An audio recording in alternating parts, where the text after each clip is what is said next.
Bonjour à tous et bienvenue dans Cult Écrit pour une nouvelle vidéo de presque qualité. Je suis avec l'Amicard pour vous parler des différences entre la série saison 1 House of the Dragon et le livre. Et pour ça, qui de mieux que l'Amicard pour en parler? Alors oui... Martine. Oui, voilà, j'étais sûr que quelqu'un me sortirait Martine. Mais Martine n'a pas fait le travail pointu sur le livre et sur la série qu'a fait Ker. Ker, tu vas nous en parler. Ça me fait hyper plaisir de te voir là. Et déjà, on remarque tout de suite la première différence entre la série et le livre.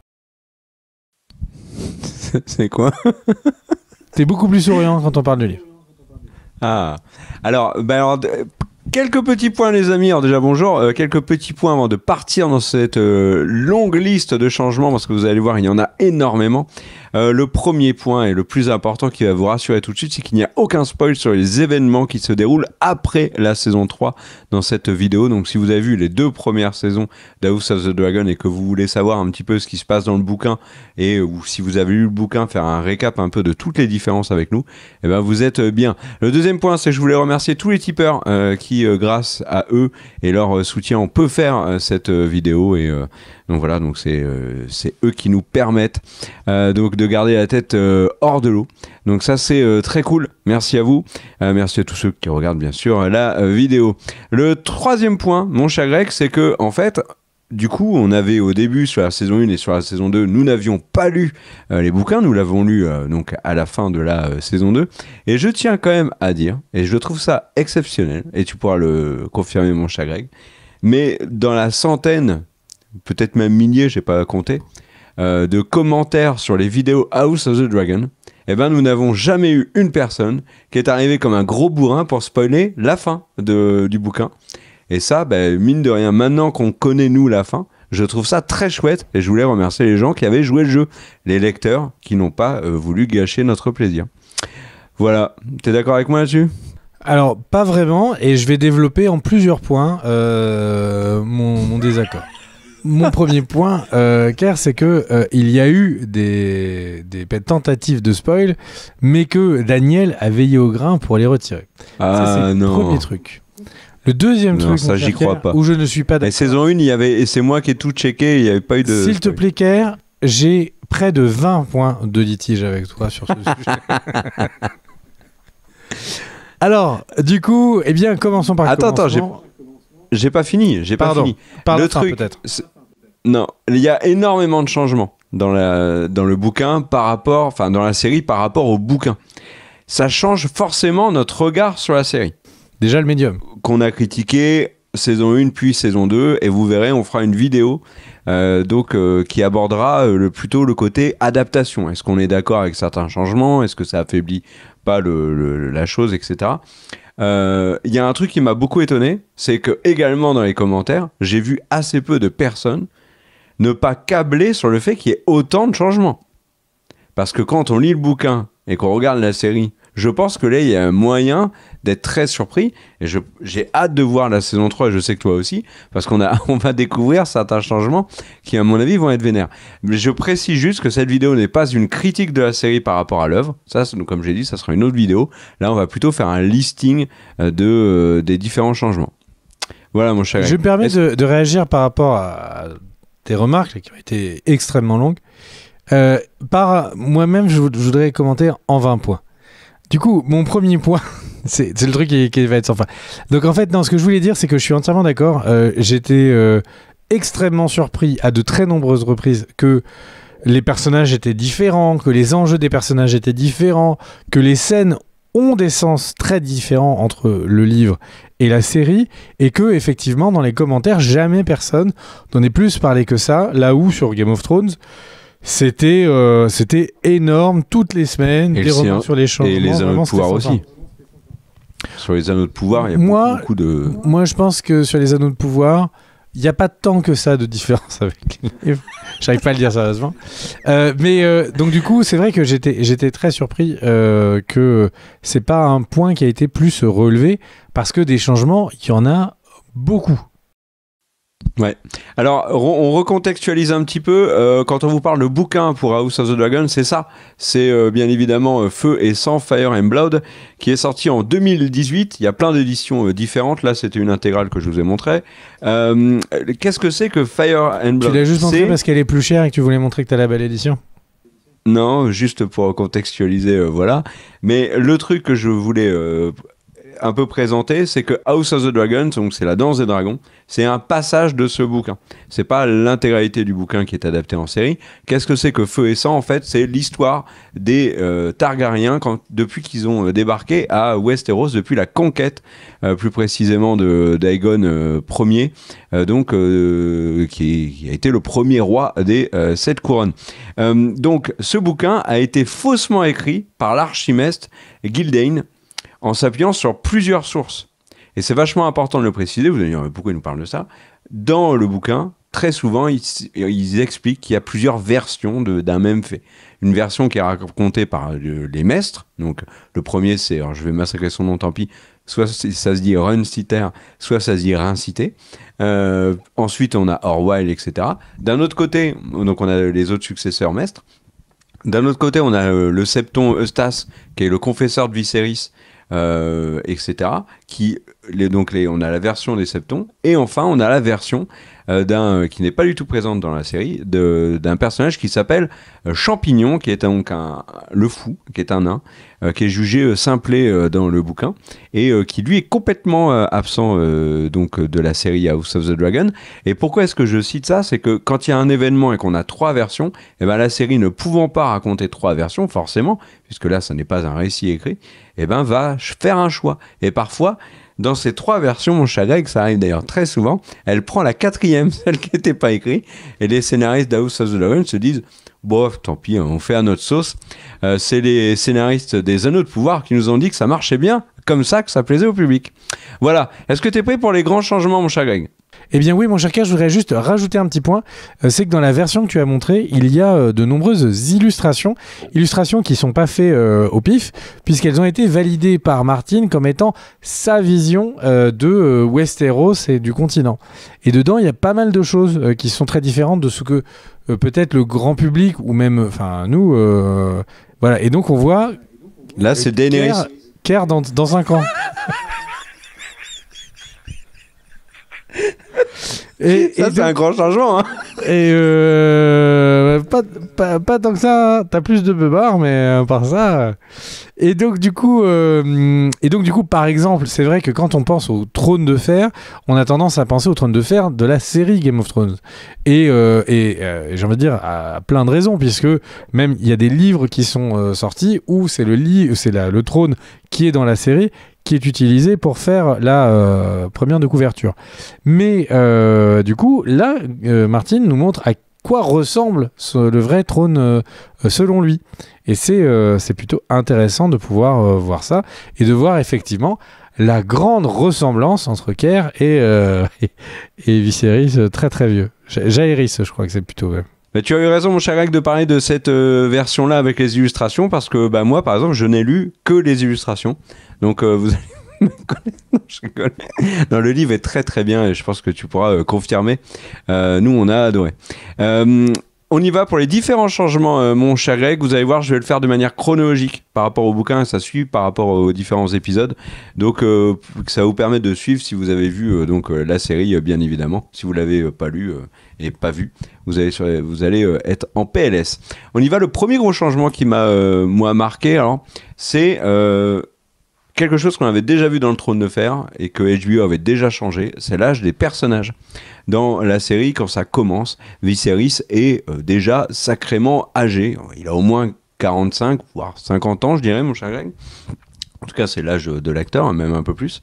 Alicent et Rhaenyra ont le même âge dans la série. Eh ben, dans le livre, pas du tout. Viserys a 26 ans quand il devient roi. Alicent en a 15 et Rhaenyra en a 6 au moment où Viserys devient roi. Donc Alicent et Rhaenyra n'ont pas du tout le même âge. Et ça, c'est un élément important dans le bouquin. Vous le verrez après. Ils ont 9 ans d'écart. Eh oui, c'est bien pour ça. Ça, c'est un élément qu'on va évoquer souvent. Il y a un autre point qui est important, c'est que La série commence à un moment, donc qui est le décès de la femme de Viserys, et dans ce pilote, ils y mettent plein d'événements qui ont lieu sur plusieurs mois, années avant. Ils font aussi des fusions. Et un des éléments qui, moi, m'a marqué vraiment dans cette saison 1 en termes de fusion de personnages, d'événements, d'attitudes, etc., c'est qu'ils font une fusion entre Jaehaerys, qui est considéré comme le plus grand roi targaryen de Westeros après Aegon, et celui qui a eu le règne le plus long, et accessoirement le plus intéressant. Et Jaehaerys, en fait, ils font Jaehaerys Viserys, c'est le même personnage concernant Alicent, puisqu'Alicent, en fait, dans la série, fait la lecture et est proche de Viserys après la mort de sa femme, alors que dans le bouquin, cet aspect-là n'est jamais cité. Par contre, Jaehaerys, Alicent lui fait bien la lecture, et elle est même sa plus proche compagnie dans ces derniers jours du vieux roi. Par contre, il n'y a aucune relation intime entre les deux. Donc voilà, y a un truc qui est intéressant, c'est avant donc le début de la série, c'est que Criston Cole s'est déjà démarqué et il a déjà rejoint la garde royale. Vous vous rappelez que dans la série, c'est Rhaenyra qui lui permet de rejoindre la garde royale. Là, c'est pas du tout le cas. En fait, Criston Cole s'est démarqué lors du sacre de Viserys, et donc non lors de la mort de la reine, comme dans la série. Et lors d'un tournoi lors du sacre de Viserys, il défait 2 fois Daemon, mais aussi Aeric et Eric, qu'on reverra plus tard, et qui, eux, sont déjà dans la garde royale. Donc Criston Cole est un personnage qui est très très différent dans le livre par rapport à la série, et moi je pense vraiment que la série ne lui fait pas honneur. Avant de parler de la mort de l'épouse de Viserys, Greg, tu veux rajouter quelque chose qui est différent aussi dans le bouquin? Oui, tout à fait, c'est dans le prologue en fait. Jaehaerys dans la série est montré comme celui qui décide qui va être son héritier et pas son héritière.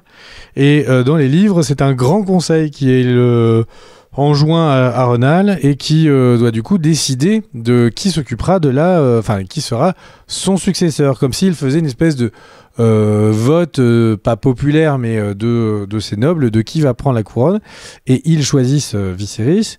Là où dans la série, on a l'impression vraiment que c'est Jaehaerys qui a refusé la reine qui ne fut jamais. Ouais.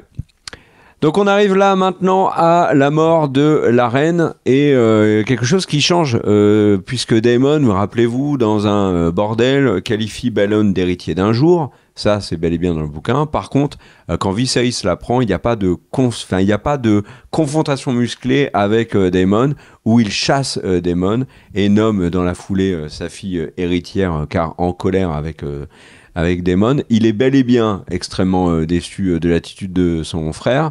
Il nomme bel et bien Rhaenyra héritière, mais il n'y a pas la confrontation musclée, donc ça c'est un détail. Mais voilà. Et Daemon s'en va, vous vous rappelez, il est en pétard, il va à Pendragon, il se barre avec un œuf, il se barre avec Mysaria, et il y a l'intervention de Rhaenyra sur Syrax pour empêcher Daemon et Otto de se taper à gros coups d'épée. Et bien ça n'existe pas dans le bouquin. Rhaenyra n'est jamais intervenue sur Syrax pour récupérer l'œuf de Daemon, voilà, Mysaria qui est réellement enceinte alors que la série sous-entend que ça n'est pas le cas. Et Otto n'est même jamais allé à Pendragon pour récupérer l'œuf. Donc en fait, ce qui se passe, c'est que l'œuf, alors il demande à récupérer l'œuf, Daemon cède, et Mysaria est envoyée à Lys. Et d'ailleurs, Lys, elle perd son enfant. Et Daemon en veut beaucoup à Viserys. Donc voilà, il repart lui au Val auprès de sa femme qu'il appelle d'ailleurs la garce de bronze, sa femme légitime. On notera d'ailleurs que Otto ne dit pas du mal dans les livres à ce moment-là de Daemon. Dans le Petit Conseil, il ne dit rien sur lui, alors que dans la série, oui. Ouais, mais il y a bien une phrase quand même dans le bouquin où ils disent qu'il y a une grande inimitié entre les deux. Oui, mais par contre, tu as raison, on voit pas. Dans le Conseil. Tout à fait. Un autre aspect qui concerne Daemon, mon cher Greg, c'est le conflit dans les degrés de pierre qui est très simplifié. D'abord, concernant le gaveur de Crabbe, c'est un ancien amiral de Myr qui est donc donc c'est un grand marin et un grand combattant qui est à la tête de la flotte de la triarchie. Elle est évoquée, la triarchie, mais elle n'est pas bien expliquée. La triarchie, on nous présente vraiment ces matelots et leur chef, le gaveur de crabe, comme des espèces de sauvages marins, alors qu'en fait, pas du tout. À la base, les dégots de pierre étaient peuplés de pirates. Et c'est la triarchie, composée donc de bateaux de Lys, de Myre et de Tiroche, composée de marins qui sont plutôt des nobliaux issus de, et d'ailleurs ils le disent dans le bouquin, issus de beaux jardins et de maisons des plaisirs, plutôt que de gros bourrins avec des chicots partout et des cicatrices. Et la triarchie reprend le degré de pierre. Westeros est content, il félicite même la triarchie de l'avoir fait parce qu'il dégage du coup les brigands.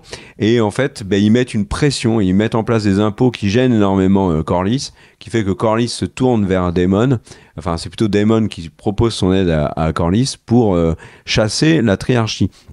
Quelque chose qui est important, c'est qu'en fait, le bouquin n'explique jamais que Daemon et Corlys sont enlisés comme le fait la série dans les dégots de pierre.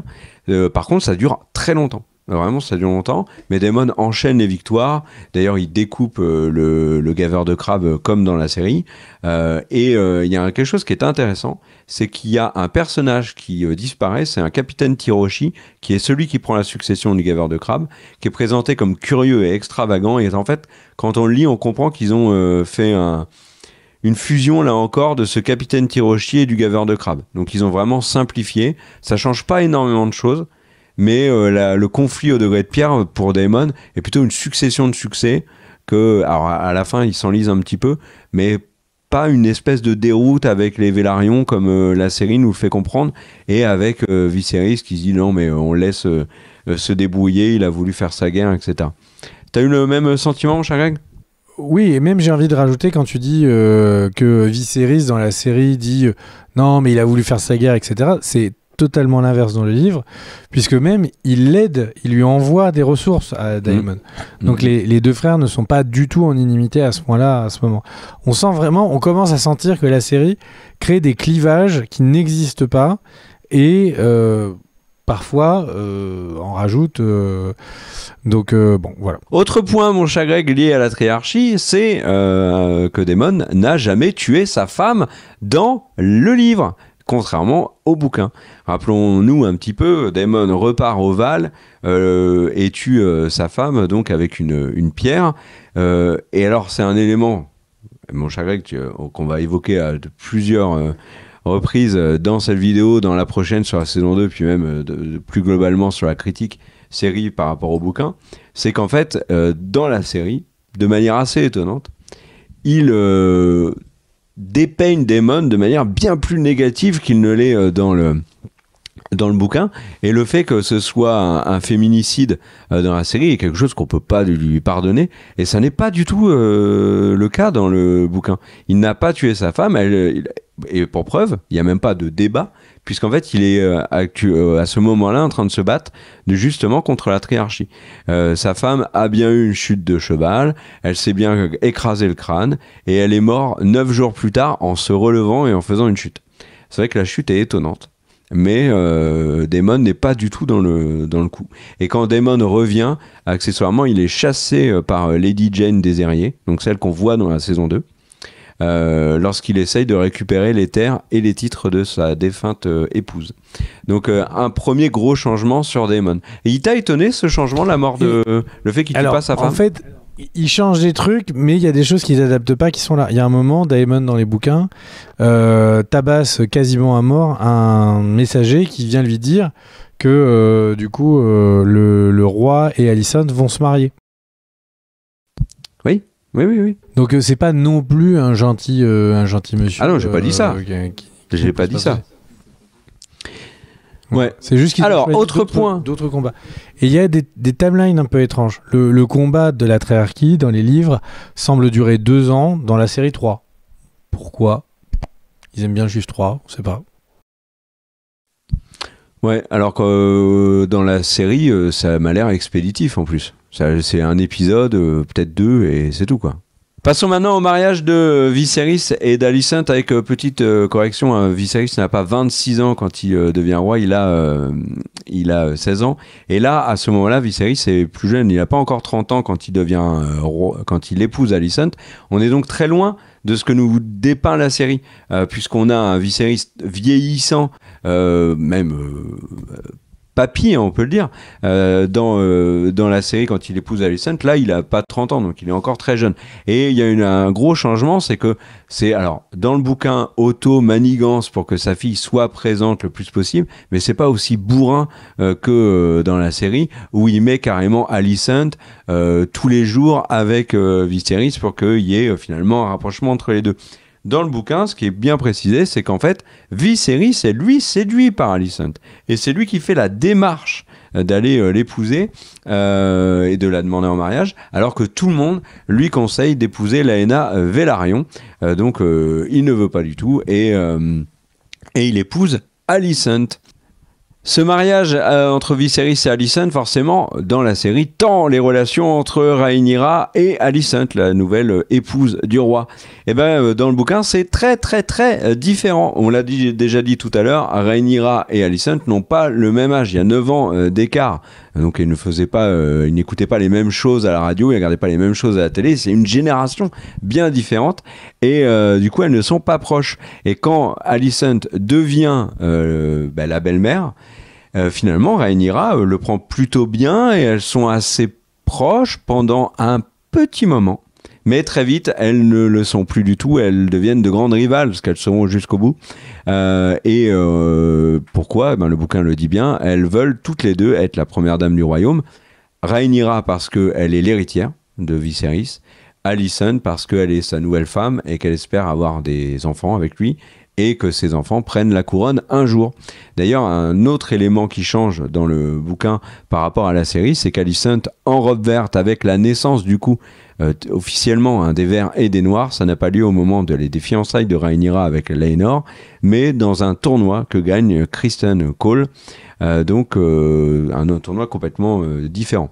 D'ailleurs, Criston Cole, petit mot, avec lui, il devient commandant de la garde royale bien avant la mort de Viserys, lors du décès d'Harold. Harold, qui ne s'enfuit pas, rappelez-vous dans la série, parce qu'il n'est pas d'accord lorsque Otto, Alicent et compagnie usurpent le trône à Rhaenyra. Harold, il décède, meurt de vieillesse dans le bouquin, et Criston est nommé commandant de la garde royale à ce moment-là. Donc voilà. Et une des autres raisons d'inimité entre Alicent et Rhaenyra, c'est si vous vous souvenez de cet épisode où Rhaenyra, on lui propose qu'elle épouse Aegon, donc le fils de Alicent et Viserys, alors que dans la série il n'a que 2 ans, dans les livres il en a 6. Ça ne change rien, évidemment. Rhaenyra comprend très vite que du coup, c'est une manière de mettre la descendance d'Alicent sur le trône, plus que stabiliser quoi que ce soit. Plus que de stabiliser quoi que ce soit. Et Otto n'est pas derrière Alicent. C'est Alicent qui fait tout ça. Donc un autre argument pour dire que Alicent est beaucoup plus une grande fille que dans la série. Et concernant Rhaenyra justement et son mariage, à noter que les deux Lannister veulent l'épouser, l'ami Rhaenyra, tout comme Arwyn Forr qui est son amant dans la série. D'ailleurs, c'est aussi son amant dans le bouquin. Et c'est Viserys qui impose à Rhaenyra Laenor, tout en connaissant le fait qu'il soit homosexuel.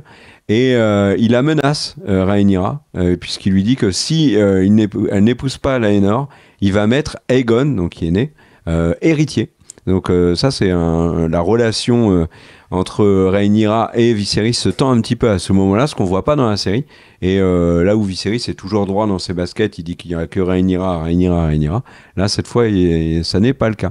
Il y a un incident entre Cole et Rhaenyra qui marque la fin de leur relation. Et c'est présenté de 2 manières dans le bouquin. C'est complètement différent de la série. Elle se met nue devant lui et lui la repousse. Et l'autre version, c'est l'inverse. Donc pas lui qui se met nu, juste lui qui lui avoue son amour et qui lui demande de partir avec lui.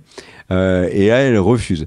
Dans tous les cas, c'est dans le bouquin, à ce moment, au moment de cet incident, dont on ne connaît pas la véritable réalité, qu'il y a le début d'un profonde inimitié entre les deux. En tout cas, du côté de Cole, il y a une haine très forte à l'encontre de Rhaenyra qui émerge à ce moment-là. Et c'est la fin d'un long respect mutuel entre les deux. Et le début d'une grande hostilité qui va avoir de lourdes conséquences. Donc voilà. Il y a un autre changement, mon cher Greg, qui est un détail, mais qui du coup change beaucoup de points sur Cole et notre manière de le voir. Rappelez-vous du mariage de Laenor et Rhaenyra. Laenor a un amant, et cet amant est massacré à coups de poing par Cole devant tout le monde pendant la fête. Et ben dans le bouquin, cet amant décède aussi, mais pas du tout dans les mêmes conditions. Cole le tue lors d'un duel. Donc il le tue dans un cadre où il peut y avoir des décès, et pas un massacre absolument ignoble lorsque tout le monde danse. Il y a également à noter que dans ce même tournoi, Harwin Ford, qui est donc le véritable amant de Rhaenyra, est lui aussi blessé par Criston Cole. Et c'est là où moi j'ai le plus remarqué un truc, c'est que Criston Cole est un redoutable combattant dans le bouquin. Le bouquin en parle beaucoup. Il gagne tous les tournois. C'est vraiment le mec qui est imbattable. Et je trouve que la série insiste peu sur cet aspect de Cole. Il est vraiment changé, Cole. T'en penses quoi, Greg ? Ah bah, évidemment, le Cole de la série est... En fait, le Cole de la série est une victime du fait que la série, il y a beaucoup de malentendus. Il y a beaucoup de malentendus. Ah, le personnage, il voulait pas faire ça, etc. Dans les livres, les choses n'arrivent quasiment jamais par hasard. Quelqu'un et les gens veulent faire des choses, il se passe des choses. Lui, Cole, on a l'impression qu'il subit l'univers, les grands de ce monde et tout, alors que dans le livre, c'est pas comme ça que ça se passe. Aemon aussi, on en parlera après. Ouais, non, je suis d'accord avec toi. Un autre point, un truc qui change, qui est pas du tout dans la série, c'est dommage parce que ça aurait été intéressant de le montrer, c'est Daemon quand il épouse Laena. En fait, il peut épouser Laena Velaryon parce qu'il s'est débarrassé d'un prince de Braavos qui était donc le promis de Laena. Et pour s'en débarrasser, il le provoque, il se moque de lui. Du coup, le prince de Braavos le provoque en duel. Et lors du duel, Daemon le massacre. Tout ça n'est pas dans la série. Un élément important à noter aussi, qui est très différent dans le bouquin par rapport à la série, et qui concerne Rhaenyra. Rhaenyra, en fait, après 3 enfants, elle a pris beaucoup de poids. Le bouquin parle un peu d'obésité, et le bouquin dit que sa beauté d'avant n'était plus, et ça fait naître chez Rhaenyra une vraie jalousie. Oui. Et du coup, Ker, juste une petite mention. Alors évidemment, c'est pas dans les livres. Du coup, il n'y a pas d'endroit où on va dire ça n'apparaît pas page 214 parce que ça n'apparaît jamais dans le livre. C'est évidemment toutes les mentions et les tie-in, comme on dit en anglais, les liaisons que la série essaie de faire avec Game of Thrones au niveau du lore et au niveau notamment de la fameuse chanson du feu et de la glace. Donc Viserys dans le livre ne fait jamais de rêve prémonitoire, comme à ce moment en tout cas il n'y a jamais de rêve prémonitoire. La dague que utilise Arya contre les marchands blancs n'est jamais évoquée, ou il y a des armes valériennes dans Feu et Sang, mais il n'est jamais précisé qu'il y a un lien évident entre l'arme d'Arya et celle de Viserys.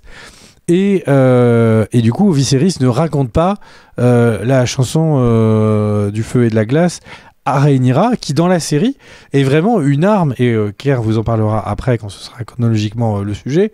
C'est vraiment quelque chose qui légitime le trône, hein, vraiment celui qui sait ça doit être sur le trône, c'est important. En tout cas, c'est ce que la série laisse entendre.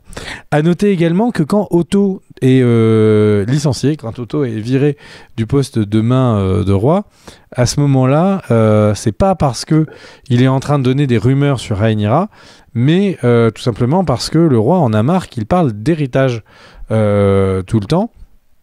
Donc encore une fois, le personnage d'Otto qui est changé. Et parfois, les manigances d'Otto ne sont prêtées, qui sont prêtées à Otto dans la série, sont plutôt du côté d'Alicent dans les livres. Je te laisse continuer, mon cher Kerr. Et c'est loin d'être le changement le plus important concernant Otto entre les bouquins et la série, vous verrez ça plus tard. On va passer maintenant à Rhaenyra qui a pris énormément de poids après 3 grossesses. La série parle d'obésité et dit par exemple que sa beauté d'avant n'était plus. Et ça explique aussi pourquoi la jalousie vis-à-vis d'Alicent est accentuée du côté de Rhaenyra. C'est écrit jalouse d'Alicent parce qu'elle la déteste parce qu'elle est mince. Donc voilà, il y a une grande rivalité entre les deux. Et le bouquin est très clair là-dessus. C'est la rivalité entre les deux mères qui explique la rivalité entre les enfants. Alors que la série a plutôt tendance à nous faire comprendre le contraire. C'est-à-dire qu'on a, dans le cadre de jeu, ils s'embrouillent, etc. Et notamment, Aemon et son frère sont très durs avec les enfants de Rhaenyra, alors que le bouquin a plutôt tendance à nous faire comprendre que les mères se détestent. Il y a déjà 2 camps qui sont bel et bien très clairs, les verts, les noirs. J'allais dire les rouges, mais non, les noirs. Et du coup, forcément, les enfants agissent en conséquence en voyant leurs parents être en opposition. Passons maintenant sur Laena Velaryon, puisque son décès est très différent. D'abord, un élément qui n'est pas dans la série, c'est que Rhaenyra est très proche de Laena Velaryon. Elle l'assiste même lors de l'accouchement où elle perd son bébé, un bébé qui est déformé, qui décède.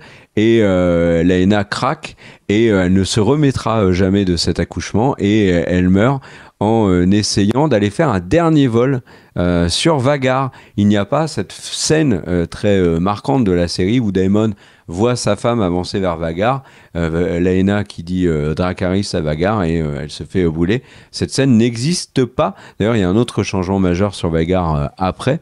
Et puisque je parle de Laena, un petit mot sur son frère Laenor, puisque dans le bouquin, il est tué par son amant. Il est bel et bien tué par son amant.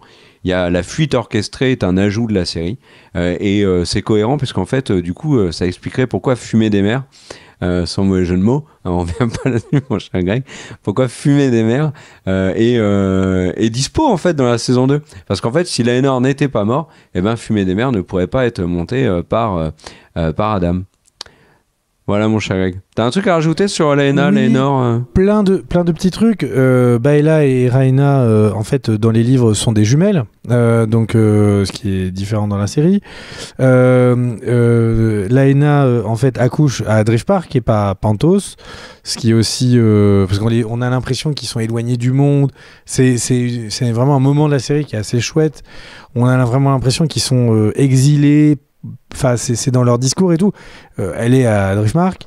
Il y a vraiment plein de et surtout le bébé dans la série, enfin dans les livres, les bébés des Targaryens, il y a des mentions claires sur le fait que il y a certaines naissances où ils naissent déformés, avec des peaux écailleuses, parfois avec ce qui ressemble à presque une queue de dragon ou une naissante qui apparaissent. Et là, c'est des mentions qui sont soit pas faites du tout, soit à peine mentionnées dans la série. Et j'ai l'impression, vu à quel point ça revient régulièrement cette thématique, que le jour où on apprendra plus sur qu'est-ce qui s'est passé dans l'ancienne Valyrie, que ça aura un impact, qu'on comprendra du coup directement pourquoi. Bon, alors, évidemment, on a notre petite théorie avec elle, mais du coup, voilà, la scène de l'accouchement est du coup différente et laisse beaucoup plus de suppositions sur des choses. Voilà. Je te laisse continuer, mon cher Kerr. On passe sur Aemon, puisque Aemon est là et il y a la fameuse embrouille avec l'œil. Alors d'abord, quand Aemon récupère Vhagar, sachez que Baela ne réclame pas du tout Vhagar. En fait, il est là et l'ami Aemon le récupère. Donc il n'y a pas le sentiment qu'Aemon vole le dragon qui n'était pas le sien. Au moment de l'embrouille, parce qu'il perd son œil et que Viserys intervient, etc., il n'y a pas, comme dans la série, Alicent qui essaye de tuer Rhaenyra. Donc voilà, mais il y a un élément qui revient beaucoup, c'est que les enfants et pas que les enfants, évoque le fait que les enfants de Rhaenyra soient des forts. Et puisqu'on parle des forts, il y a l'incendie à Harrenhal qui est marqué donc par le décès du père des enfants de Rhaenyra et de son propre père, donc Lionel, qui est la main du roi Viserys. Et dans la série, c'est très simple. C'est Larys qui est derrière ça pour faire plaisir à Alicent. Dans le bouquin, c'est loin d'être aussi évident parce qu'il y a 3 autres théories en plus de Larys et le bouquin ne prend jamais clairement position. Donc c'est à nous de choisir quelle est la théorie qui nous plaît le plus. Donc la première c'est Larys, la 2 c'est Corlys pour venger son fils Laenor qui est cocufié par donc le fils fort. Le troisième c'est Daemon qui veut se débarrasser du fils fort pour pouvoir récupérer Rhaenyra. Et enfin le dernier c'est Viserys qui tue donc le fils fort pour laver l'honneur de sa fille. Puisque tout le monde dit partout que en fait sa fille Rhaenyra couche avec donc le fils fort. Et un truc qui est cocasse, c'est que peu importe qui l'a tué, personne ne savait que la main du roi serait avec son fils à Harrenhal. Et donc la main du roi dans le bouquin est vraiment présentée comme un dommage collatéral. Voilà mon cher Greg. Il y a un truc, puisque tu parlais d'enfants difformes, qui est évoqué autour de Aelena dans le bouquin. Aelena, elle est présentée déjà comme tout le temps rieuse, pleine de vie. Ils insistent moins sur la folie du personnage. Et un truc qu'ils évoquent très clairement, c'est que ces enfants jumeaux ont des formations. Par exemple, Jaehaerys a 6 doigts à une main et à un pied. Il a également 6 orteils. Donc voilà, ça rejoint un petit peu ce que tu as évoqué avant. Mais toi, tu parlais plus du côté magique, alors que là, on peut plus évoquer une conséquence de consanguinité, puisque Aelena est mariée avec son frère Aegon, qui est donc le père de ses enfants. Voilà. Est-ce que je passe à la succession de Corlys, parce que là aussi c'est très différent. Vas-y mon cher Claire. Alors la succession de Corlys, rappelez-vous, il y a donc son neveu qui réclame donc la couronne de Corlys Velaryon quand on pense qu'il n'est plus, et ce neveu bon, il va trop loin, il évoque le caractère bâtard des enfants de Rhaenyra et Daemon lui coupe la tête en 2. Ça n'est pas du tout le cas dans le bouquin. Il n'est pas tué à la cour. C'est la seule différence, puisque Rhaenyra, dans le bouquin, décide d'envoyer Daemon l'attraper, de le faire décapiter et de le donner à manger à son dragon. Et là où c'est intéressant, c'est que le côté sombre de Rhaenyra, qui apparaît je trouve pas du tout dans la série, là est très présent dans le bouquin. C'est un élément qu'on a déjà évoqué précédemment, mais la Rhaenyra très lisse de la série, qui apparaît un peu comme l'héroïne finalement de House of the Dragon, n'est pas du tout présent dans le bouquin. Et dans le bouquin, il est impossible de prendre parti pour les verts ou pour les noirs. Ils sont infects les deux camps en fait, mon cher Greg. T'es d'accord là-dessus ? Alors oui, mais franchement les verts ils sont vraiment pas sympas. À ce moment-là du bouquin, tu trouves ? Ah non, là je croyais que c'était une question générale. À ce moment-là. Ah oui, général, oui. Voire même les noirs sont un peu plus saignants quoi. Oui, voilà, alors que vraiment, dans la série, c'est vraiment l'inverse. Et on comprend de nombreux commentaires qui disaient « Oh, mais la série a fait vraiment le parti pris pour les Noirs, c'est assez étonnant. » Accessoirement, donc, les autres neveux de Corlys, parce qu'il n'est pas tout seul à réclamer la couronne, et à parler du fait que les enfants de Rhaenyra ne soient pas les enfants de Laenor, ces autres neveux sont reçus par Viserys, qui accessoirement s'est évoqué est devenu obèse, ce qui n'est pas du tout le cas dans la série. Et comme ces neveux, les autres neveux de Corlys dérapent aussi en évoquant fort, Viserys leur fait couper la langue. Mais à ce moment-là, Daemon et Rhaenyra ne sont pas présents. Voilà. Autre changement, mon cher Greg, ça c'est un point, un peu comme toi avec la danse, la chanson qui n'est jamais évoquée. Il y a les 2 grandes scènes de Viserys de la série qui ne sont pas présentes dans le bouquin. Il y a bien évidemment la scène où il monte avec grande difficulté sur le trône et où Daemon lui donne la couronne. Ça, le fait que Daemon lui donne la couronne, ça avait été improvisé par Matt Smith. Et l'autre scène majeure de Viserys qui a marqué les esprits et qui n'est pas présente dans le bouquin, c'est le fameux discours devant toute sa famille. Le banquet a bien lieu, mais sans les belles paroles de Viserys. La série a rajouté à Viserys des scènes d'anthologie. C'est une bonne chose, je trouve, Greg. Oui, tout à fait. Autre personnage qui n'est pas là, alors il y a les scènes qui ne sont pas là, mais il y a un personnage qui n'est pas là du tout, c'est Champignon. Donc le Champignon qui est complètement invisible dans la série, alors qu'il est très proche de Viserys et de Rhaenyra, et le fait qu'il soit proche d'eux n'est jamais contredit par les autres. Alors oui, il s'attribue plein de choses qui n'est, à mon avis, à remettre en cause plus tard dans la série, mais le fait qu'il soit présent et qu'il soit proche d'eux, là par contre, est une réalité, et dans la série, il n'est pas là. Ils ont fait le choix de supprimer purement et simplement ce personnage. La mort de Viserys, maintenant on arrive à un gros morceau. D'abord, la mort de Viserys, elle n'est pas du tout comme dans la série. Premier changement, Viserys meurt après avoir raconté une histoire aux enfants d'Aelena dans son lit. Il n'y a pas de visite de Rhaenyra. Il n'y a pas, mon cher Greg, tu l'as dit tout à l'heure, enfin tu l'as sous-entendu tout à l'heure, il n'y a pas de propos incompris par Alicent sur le lit de mort de Viserys concernant Aegon. À aucun moment dans le bouquin, Viserys ne change d'avis et où Alicent croit comprendre que Viserys change d'avis concernant le fait que Rhaenyra est son héritière. Et à aucun moment, Alicent entend Viserys dire « c'est Aegon ». Non, pas du tout. Ça, c'est une pure invention de la série. D'ailleurs, il n'est même pas mort en pleine nuit, il est mort pendant sa sieste. Alicent ne va pas le voir. Et du coup, c'est un énorme changement parce que, tu l'as dit tout à l'heure, mais c'est peut-être l'élément qui saute le plus aux yeux quand tu lis le bouquin sur la saison 1.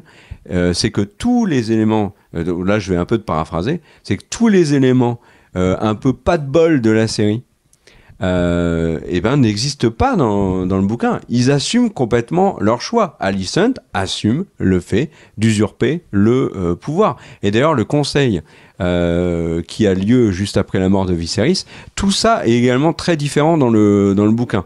Le conseil se tient en toute discrétion, pas dans la salle du roi, mais dans les appartements d'Alicent. Donc ça, c'est le premier changement. Mais alors, comment est-ce que Alicent justifie le fait d'usurper le pouvoir à Rhaenyra et donc de ne pas suivre les dernières volontés de son défunt mari ? Eh ben, c'est assez simple. Ils estiment, donc les Verts, que Rhaenyra, reine, sera en fait dans l'ombre de son mari, Daemon, et que c'est lui, Cruel, qui va diriger le royaume, et ça, ils n'en veulent pas. Et l'autre élément, c'est que quand Rhaenyra ne sera plus reine parce que décédée, son successeur, c'est son fils, Jacaerys, et pour eux, c'est un bâtard, donc ça n'est pas possible que ce soit Rhaenyra et Jacaerys qui prennent le pouvoir. Il y a des changements dans le conseil qui suit. Le premier changement, c'est un détail, mais mine de rien, il est là. Le conseil restreint se fait dans la chambre d'Alicent et non pas, enfin dans ses appartements et non pas dans la salle du conseil du roi. Donc là déjà c'est plus significatif. Et du coup, mon cher Car, effectivement, il y a plein d'autres modifications sur ce moment-là. Moi, celui que je retiens, que je trouve le plus incroyable, c'est quand même le fait qu'ils aient laissé pendant, je crois, c'est quasiment une semaine, le corps du roi se décomposer comme ça après sa mort. J'ai trouvé à ce moment-là qu'effectivement les Verts étaient beaucoup plus dark que les Noirs, parce que là c'est vraiment se dire qu'il y a aucune passion pour Viserys, il y a aucune envie de le respecter. Juste le débat, c'est qui aura la couronne. Et si on peut avoir un doute, où on voyait dans la série Alicent qui quand même s'occupe un peu de son mari, on la voit, quelques attentions et tout. Laisser le corps jusqu'à ce que les servantes soient obligées dans le livre de se mettre des serviettes sur la tête pour que l'odeur emplisse pas tout le château, c'est horrible comme scène. Cette scène de mort de Viserys, elle est hyper poignante. je comprends pas. Alors, je comprends pas. J'ai cru entendre que du coup, les raisons étaient pour des raisons d'amélioration du rythme qu'ils ont accéléré. Mais franchement, je trouve que c'est fou ce moment du roi. Et pour enchaîner du coup sur le conseil, donc le conseil, là il y a plein de choses qui diffèrent. Alors le Beesbury qui meurt dans la série, là il y a 3 versions dans le livre. Il y a une version, celle de Champignon, qui dit qu'il est tué par Kristen Cole, mais il y en a d'autres qui disent qu'il va dans un cachot, qu'il meurt dans un cachot d'une maladie là-bas. Et puisque tu parles du maître des essaims, mon cher Greg, en effet, il ne meurt pas de la même manière. Il est soit égorgé, soit jeté par la fenêtre. Et tu l'as dit, il y a une autre version où il est mis au cachot. Mais en tout cas, il y a une version qui n'existe pas du tout dans les bouquins par rapport à la série. C'est Kristen Cole qui s'énerve et qui tue par accident le maître, le lord des essaims. Non, il le tue. Dans 2 des 3 versions, il le tue vraiment parce qu'il l'a décidé. Et donc, vous voyez, ces fameux accidents qui entourent Kristen et pas que, et ben au final n'existent pas dans le bouquin et elles sont là dans la série pour essayer de dédouaner les personnages pour qu'ils n'assument pas finalement ce qu'ils assument complètement dans le bouquin. Voilà mon cher Greg. Et on parle de conspirateurs, et j'ai envie de dire conspirateurs à juste titre. Là, il y a carrément Larys qui dit on va faire un pacte de sang. Enfin, vraiment, Martin nous met tout en place pour qu'on comprenne que c'est vraiment une conspiration. Et Larys, mon cher Greg, qui est déjà au conseil, alors que dans la série, il arrive au conseil après. Effectivement, et du coup, on peut aussi rajouter que Alicent, elle n'est pas en dehors des discussions comme dans la série. Elle arrive et tout est un peu fait, puis on lui dit c'est comme ça ma fifi. Elle fait partie des discussions. Elle est active. Donc encore une fois, les manigances d'Otto dans la série sont plutôt partagées entre Otto et Alicent, qui n'est pas une jeune ingénue qui découvre le monde, très loin de là. Et puis du coup, donc, si on veut un peu avancer sur cette partie-là, il y a la coronation, le couronnement de Aegon. Bon bah là, il y a un changement majeur. C'est évidemment que Rhaena n'est pas avec son dragon en train d'arrêter tout le monde. Alors bon, là, la scène était tellement stylée dans la série que c'est un changement, je suis pas mécontent. Mais il n'existe pas. Oui. Et Aemon n'est même plus là d'ailleurs, au moment du couronnement d'Aegon. Quand Rhaenys pop, Aegon, lui, s'est déjà barré et a cherché le soutien de Boros Baratheon. Donc en fait, il y a plein de petits changements. Il y a un autre changement aussi que j'ai trouvé intéressant, c'est que, alors tu as parlé du temps, etc. Oui, et il n'y a aucun seigneur qui est pendu lors du conseil sacrant Aegon. Contrairement à la série où il y en a 2 ou 3 qui sont pendus parce qu'ils sont pas d'accord. Et d'ailleurs, ils sont enfermés, Rhaenys et compagnie, tout ça n'existe pas dans le bouquin. Et c'est au moment où il décrit d'ailleurs le conseil qui usurpe le pouvoir qu'on apprend que Aeric et Eric sont séparés depuis bien longtemps. Alors que dans la série, ils sont séparés après puisque c'est Aeric et Eric qui sont à 2 doigts de se faire un duel pour récupérer Aegon chez les prostituées. Et en fait, il y en a un des 2 qui est déjà à Pendragon depuis un bail. Voilà. Est-ce que on passe maintenant au décès de Lucerys ? Et du coup, juste un autre élément sur la suite. Dans la série, on fait tout un truc sur Otto et Miss Arya qui font un deal et tout. Ça n'existe pas dans les livres. Pas du tout. Donc, ça change aussi pas mal de choses. Mon cher Kerr, tu veux reprendre la main ? Bah, Miss Arya, elle est là sans être jamais là en fait. Dans le bouquin, c'est assez étonnant. Alors après, elle aura un rôle important, mais très souvent dans la série, quand elle est présente dans le bouquin, elle est plus en toile de fond. Il y a aussi Larys qui a énormément changé. Alors dans la série, il parle énormément, etc. Dans le bouquin, c'est bien précisé que Larys parle très très peu. Par contre, il parle très très bien. Dès qu'il l'ouvre, on l'écoute et il fait mouche. On arrive maintenant sur Lucerys. Alors d'abord, le premier point sur Lucerys, c'est qu'au moment où Lucerys part en mission, Daemon, lui, est déjà parti. Il est parti prendre Harrenhal sur demande de Rhaenyra. Il n'y a aucune embrouille entre les deux. Et en fait, il y a une grande partie de l'intrigue de Daemon, quasiment toute l'intrigue d'ailleurs de Daemon dans la saison 2, a lieu avant le décès de Lucerys, à la fin donc théorique de la saison 1. D'ailleurs, quand le Daemon arrive, les conflans se lèvent pour Rhaenyra. Daemon a vite une armée de ouf aux portes d'Harrenhal.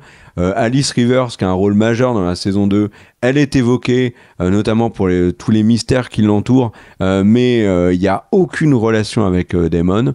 Le bouquin dit même que quand Daemon est présent à Harrenhal, Alice Rivers est particulièrement discrète.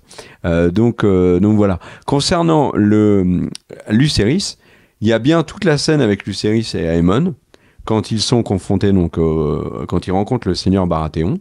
Et en fait, il n'y a pas cette scène où il s'enfuit, Lucerys, Vhagar est monté par Aemon, et Aemon ne veut pas que Vhagar tue le petit, et Vhagar le fait quand même. Il y a une grande différence, c'est que c'est la fille de Boros Baratheon qui provoque Aemon, il le pique dans sa fierté, et du coup Aemon part avec Vhagar et le tue. Volontairement, il tue volontairement Lucerys, il n'y a pas d'accident. C'est encore une fois, tu vois, les accidents ne sont pas présents dans la saison, dans le bouquin, alors qu'ils sont légion dans la saison 1. C'est d'ailleurs quelque chose qui nous avait beaucoup marqué, puisqu'on l'avait dit au moment de la critique de la série, que en fait, les personnages subissaient plus qu'ils ne décidaient. Et c'est une nouvelle fois confirmé avec le décès de Lucerys tué par Aemon. Et dernier point qui marque pour moi la fin de la saison 1 dans le bouquin, si on prend au niveau des événements, c'est que donc Daemon n'est pas présent aux côtés de Rhaenyra à Pendragon, puisqu'il est à Harrenhal, mais il apprend le décès de son fils. Enfin, c'est pas son fils, de Lucerys, et il envoie une lettre en disant « œil pour œil, fils pour fils ». Lucerys sera vengé. Ça n'est pas Rhaenyra qui demande à Daemon de venger son fils, c'est Daemon qui prend de lui-même l'initiative de le venger. Et donc là, on rentre sur la saison 2. Voilà, mon cher Greg, tu as d'autres points, d'autres changements que tu as remarqués ? Donc 3 petits changements. La fausse couche de Rhaenyra, elle est encore une fois due à cette histoire de sang de dragon Targaryen. Le bébé a carrément une queue naissante de dragon. Autre point, donc il y a un conseil des Noirs, et pendant ce conseil des Noirs, dans la série, Daemon dit oui, c'est Alicent qui a dû tuer Viserys. Dans les livres, c'est pas du tout le cas. Daemon est beaucoup plus mesuré, et il est beaucoup plus mesuré au point que dans le livre, il conseille à Rhaenyra de ne surtout pas attaquer tout de suite, mais de récupérer des alliés. Là où dans la série, c'est exactement l'inverse. C'est lui qui il veut tout le temps attaquer trop, tout. Il a aucun sang-froid, etc. Donc on a un vrai changement de personnage où en gros, il y a pas mal de coups de sang qu'a Daemon dans la série qui sont en fait des coups de sang de Rhaenyra dans le livre. Donc vraiment des changements de personnages qui sont quand même assez marqués. Tu veux conclure, mon cher Car, peut-être ? Bah oui, on a fait le tour, voilà, de ces changements sur la saison 1. Alors vous avez vu, on n'a pas vraiment donné notre avis si ces changements étaient pertinents. On en parlera dans une autre vidéo, ça. La prochaine, ça sera les changements sur la saison 2. Et promis, on fera pas de changement sur la saison 3, parce que de toute façon, la saison 3 n'est pas diffusée. Merci à tous d'avoir regardé cette vidéo. N'hésitez pas à mettre des commentaires, à ajouter des trucs. Quels sont pour vous déjà, commencez à évoquer les différents changements qui vous font câbler, ceux que vous comprenez le moins. Voilà, et merci aux tipeurs, bien sûr, on l'a déjà dit dans la vidéo, mais mieux vaut 2 fois qu'une. Et on vous dit à tous et à toutes une bonne fin de journée. Ciao.